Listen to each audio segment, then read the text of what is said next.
سونیا کو ساتھ لے کر ٹیم مجرم کون ان تمام مقامات پر لے کر گئی جہاں اس نے زندگی کے 15 سال گزارے تھے. جب ٹیم مجرم کون نے سچائی کو کھنگالنے کے لیے سونیا کے ساتھ حقائق کی تلاش شروع کی تو سونیا نے کن رازوں سے پردہ اٹھایا، سنتے جائیے. سب سے پہلے یہ ایک پھولوں کی دکان ہے، بھائی صاحب ہیں ایک، اور یہ سونیا کے لیے کہ انہیں جانتے ہیں. کیا حال ہے؟ آ جائیں آگے. کیا حال ہے آپ کے؟ ٹھیک ہیں، خیریت سے ہیں؟ سب کہہ رہے ہیں. کیا نام ہے سر؟ عمران صاحب. عمران صاحب جانتے ہیں یہ بچی یہی بھی آتی ہے کوئی مانگنے کے لیے؟ کب سے دیکھ رہے ہیں آپ اسے؟ کافی چھوٹی تھی یہ نا، کافی چھوٹی تھی، یہاں پہ آتی تھی، اور یہ کافی سال اس نے پیسے مانگے، کافی سال یہ بھیک مانگتی. ویسے نہیں مانگتی، بس آتی ہے تو اپنا گزارا کرنے کے لیے کوئی اچھا سمجھے. تو آپ نے اسے جس طرح بتا رہے ہیں کافی سال ہو کے دیکھا ہے، یہ کتنا ٹائم یہاں گزارتی تھی؟ کتنا وقت یہاں گزارتی تھی؟ یہ تو کہہ رہی ہے کہ رات 1 بجے آپ دکان بند کرتے تھے، یعنی اسے پتہ ہے سارا دن یہاں پہ گزارتے تھے. وہ تو ہمیں نہیں پتا آپ کتنا وقت گزارتی تھی، لیکن ایسے ہی کبھی یہاں چل پھر کے مانگتی تھی نا، چل پھر کے مانگتی چل پھر کے مانگتی ایک جگہ پہ نہیں کھڑے. کچھ بھی نہیں مسئلہ. اب مجھے یہ بتائیں کہ کبھی آپ نے سوچا یہ بچی کون ہو سکتی ہے؟ کبھی ذہن میں خیال آیا؟ ظاہر ہے اور بھی بیکاری ہے، یہاں پہ تو ہزاروں آتے ہیں.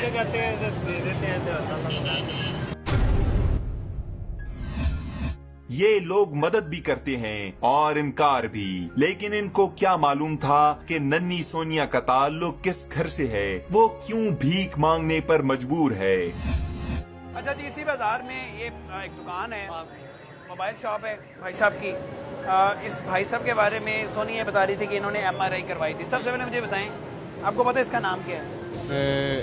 نام کی سی او جڑی نہیں جندی MRI بھی کرائی سی. نام نہیں ان کا. کتنے سال سے آپ اسے یہاں پہ دیکھ رہے ہیں؟ کب سے جانتے ہیں؟ تقریباً 2-3 سال ہو ہی گئے، زیادہ ہو گیا. 5-6 سال ہو گئے. ہاں زیادہ ہی ہو گیا. 5-6 سال ہو گئے. آتی ہے مانگ کے چلی جاتی ہے. ہاں مانگتی تھی. مانگتی نہیں، یہ تو چاکلیٹ وغیرہ بیچتی ہے. وہ ساتھ رکھی ہوتی تھی. وہ تو ویسے ہی چھوٹی ساتھ رکھی ہوتی تھی. ہاں ٹھیک ہے. MRI آپ نے کروائی تھی اس کی؟ ہاں جی. لوگ اس طرح بکاریوں کو 2-4 روپے 5 روپے 10 روپے یہ بھیج دیتے ہیں، اس طرح سے ٹیسٹ کوئی نہیں کرواتا. تو یہ آپ نے کروایا؟ میں نے کروایا تھا. کر کے.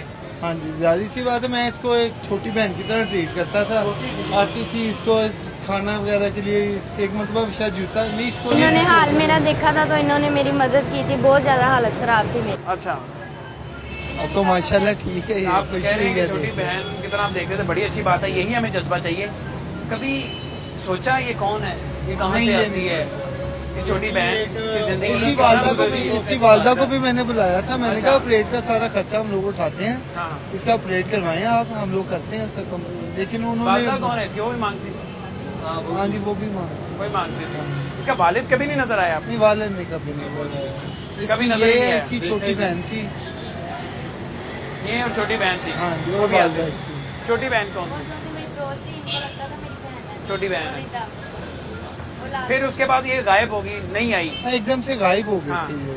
تو یہ مجھے دکھائیے، اچانک غائب ہوگی. تو آپ نے کبھی سوچا، کسی سے پوچھا کہ یہ کون ہے، کہاں چلی گئی؟ نہیں، ضرورت ہی نہیں پیش آتی. یہاں تو اب دیکھیں نا، ادھر بیٹھے ہوئے ہیں نا.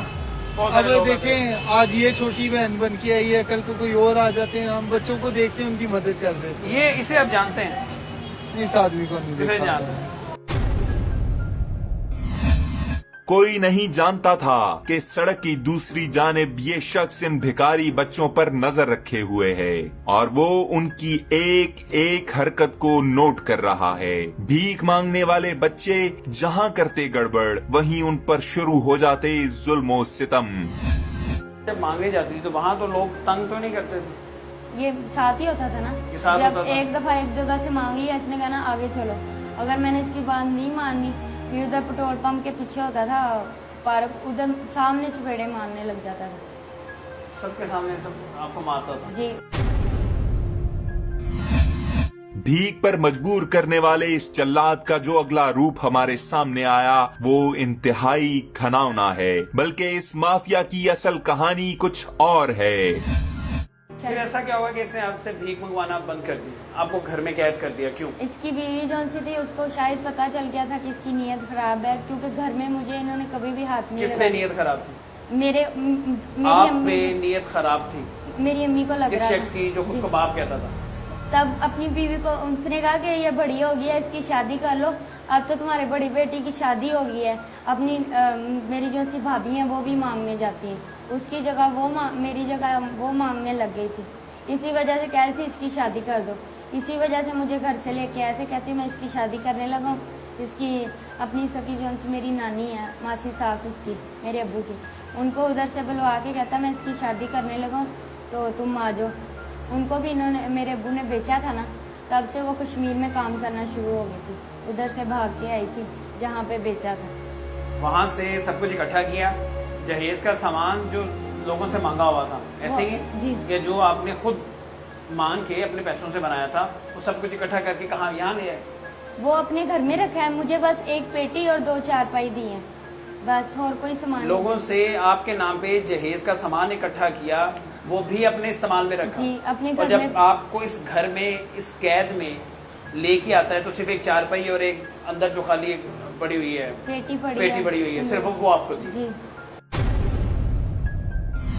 آج کی سونیا اور کل کی امبر کے والدین کی تلاش اولین ترجیح ہے. ٹیم مجرم کون بھی کوشاں ہے, لیکن سونیا کو انصاف دلانے اور والدین تک پہنچانا ہم سب کی ذمہ داری ہے. انہیں اس کے ساتھ کیا ہونا چاہیے, کیا سزا ملنی چاہیے, کیا سلوک ہونا چاہیے اس کے ساتھ, جو دل میں آنا اس وہ باہر نکالو, وہ بتاؤ. اس کو کڑی سے کڑی سزا ملنی چاہیے. میری تو یہی گزارش ہے کہ اسے میرے ماں باپ کا پتہ پولیس کروا سکتی ہے تو کروا لے, اور اس کو پھانسی ہونی چاہیے, تاکہ اگر کل کو کوئی میرے جیسی بچی کے ساتھ ظلم ہوتا بھی ہے ان کو بھی نصیحت ملے. اگر یہ چھوٹ گیا میرا ابو تو پھر جو سے ظلم کرتے ہیں وہ بھی کہیں گے ہم بھی چھوٹ جائیں گے, اس نے تو اتنے گناہ کیے ہیں, یہ چھوٹ گیا تو ہم تو کوئی چیز ہی نہیں ہے, ہم بھی چھوٹ جائیں گے. اس کو سزا ملے گی تو آگے کسی کو نصیحت ملے گی نا, جو کرتے ہیں وہ. سزا کیا ہونی چاہیے, اسے پھانسی دے دی ہونی جائے. چاہیے. کوئی رحم نہیں آپ کے دل میں؟ نہیں, کوئی بھی رحم نہیں ہے.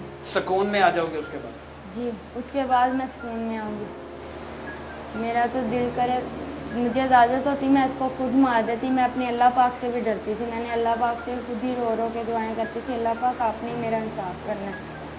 پر اللہ پاک نے نہیں کیا. میں نے اتنے سال برداشت کیا. اللہ پاک انصاف کرنے والا ہے سونیا, اللہ پاک انصاف کرے گا, اور وہ انصاف آپ کو وقت کے ساتھ ساتھ نظر آئے گا. ایک تو جو انصاف ہے وہ سب سے پہلے اس کی مثال یہ ہے کہ وہ پکڑا گیا, کسی نہ کسی بہانے وہ پکڑا گیا ہے. وہ یہاں پہ بھی خدا کی پکڑ میں آئے گا, اور یہاں سے جانے کے بعد اگلی دنیا میں, اگلی زندگی میں تو خدا کے پکڑ سے وہ بچ ہی نہیں سکتا. اور خدا نے آپ کو آزمائش دی ہے, کیونکہ خدا اپنے جو قریبی لوگ ہوتے ہیں نا, جو خدا کے بڑے قریب ہوتے ہیں, خدا کے بڑے چاہنے والے لوگ ہوتے ہیں, خدا انہیں آزمائش میں ڈالتا ہے. تو آپ تو خدا کی بڑی پیاری ہو, بڑی اچھی ہو خدا کی نظر میں. یہ آزمائش ہے, اور آپ اس آزمائش سے باہر نکلو گی, اور آپ نکلی بھی ہو. تو خدا پہ بھروسہ ہمیشہ رکھنا, جو اس کے بعد انشاءاللہ آپ کی اچھی زندگی آئے گی, وہ خدا کی وجہ سے آئے گی نا. خدا اچھے دن لے کے آئے گا. تو اس لیے آپ نے نا امیدی کبھی نہیں دکھانی, کیونکہ خدا بہتر انصاف کرنے والا, وہ انصاف کرے گا. یہ جو آپ کے آنسو ہیں, شاید میرے لیے یہ سب کچھ کہنا بڑا آسان ہے, آپ کے لیے سننا بڑا آسان ہے. جس میں بیتتی ہے, جس میں گزرتی ہے, وہی بتا سکتا ہے. شاید اس کی نیت یہ نہ ہو جو اس کے منہ سے الفاظ نکلے ہیں, لیکن یہ تو خدا سے محبت کرنے والی ہے, تو برداشت کرتی رہی ہے. خدا سے ڈرتی تھی, اس نے اپنے باپ پہ کبھی ہاتھ اٹھانے کی, اسے کبھی قتل کرنے کی, مارنے کی کوشش نہیں کی, کیونکہ اس کا خدا پہ اعتقاد ہے. اور یہ جو آنسو ہیں, یہ اس وقت یہ کب کبا رہی ہے. اس وقت جب سے میں بات کر رہا ہوں, میں جب سے یہاں پہ آیا ہوں, اس نے ضبط کر کے رکھا ہوں. اور میں حیران تھا کہ ایک لڑکی کے ساتھ اتنا غلط ہوا, اس میں اتنے ظلم ہوئے, وہ کس طرح سے برداشت کر کے بیٹھی ہوئی ہے. لیکن یہ بڑی باہمت لڑکی ہے. ابھی اس کا ضبط ٹوٹا ہے, یہ بالکل ٹوٹا ہے. یہ اس وقت اس کا چہرہ آنسوؤں سے بھیگ چکا ہے. اور مجھے پتا ہے کہ آپ دیکھ رہے ہیں, جو اس وقت ٹی وی کے سامنے بیٹھے ہوئے ہیں, شاید سب اس وقت سب کے جو چہرے ہیں وہ آنسوؤں سے بھیگے ہوں. مجھے پتا ہے میں نے کس طرح سے برداشت کر کے رکھا ہوں. لیکن یہ ایک ایسا ظلم ہے جس کے خلاف ہم سب کو آواز اٹھانی ہے, ہم سب کو چکنا بھی ہونا ہے. ہم جب اپنے بچوں کو لے کے کہیں جاتے ہیں تو کیوں ان کا خیال نہیں رکھتے؟ دیکھیے ایک والدین کی چھوٹی سی غلطی کی وجہ سے، ان کی چھوٹی سی غلطی ہی میں کہوں گا کہ تھوڑا سا وہ آگے پیچھے ہوئے، ان کی بچی کو کوئی اٹھا کے لے گیا، اور اس کے بعد کیا ہوا آپ نے خود سنا۔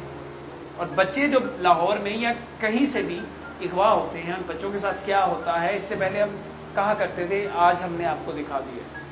یہ ہوتا ہے بچوں کے ساتھ، بھیک منگوائی جاتی ہے، انہیں اپاہج کر دیا جاتا ہے، ان پہ تشدد کیا جاتا ہے، ان کے ساتھ زیادتیاں ہوتی ہیں اور ان کی زندگی تباہ کر دی جاتی ہے۔ یہ ہم سب نے اسے انصاف دلانا ہے، ہم سب، میں اس یہ پلیٹ فارم مجرم کون، ہم سب انشاءاللہ اسے انصاف دلائیں گے۔ سونیا کو انصاف ملے گا تو ہی بچوں کو ملے گا تحفظ۔ حکومت بھکاریوں کے خلاف جتنا بھی کریک ڈاؤن کر لے کوئی فائدہ نہیں، جب تک ایسے مافیا کو لگام نہیں ڈالی جائے گی، بھکاری مافیا کے ہتے چڑھے بچوں کو نہیں بچایا جائے گا، تب تک نہ جانے کتنی سونیا اسی طرح کی ظلم کی چکی میں پستی رہیں گی۔ خدا را ان بچوں کو بچائیں، ایسے مافیا کو کریں بے نقاب۔ سونیا کے والدین کی تلاش ابھی ضروری ہے۔ آج کی سونیا اور کل کی امبر کو پہچانیں اور اسے اس کے والدین تک پہنچانے میں کریں ہماری مدد۔ اس پروگرام کو فیس بک اور دوسرے سوشل میڈیا پر شیئر کر کے آپ بھی ہمارے مشن کا حصہ بن سکتے ہیں۔ اسی کے ساتھ عامر ڈار اور ٹیم مجرم کون کو دیجیے اجازت۔ اللہ نگہبان۔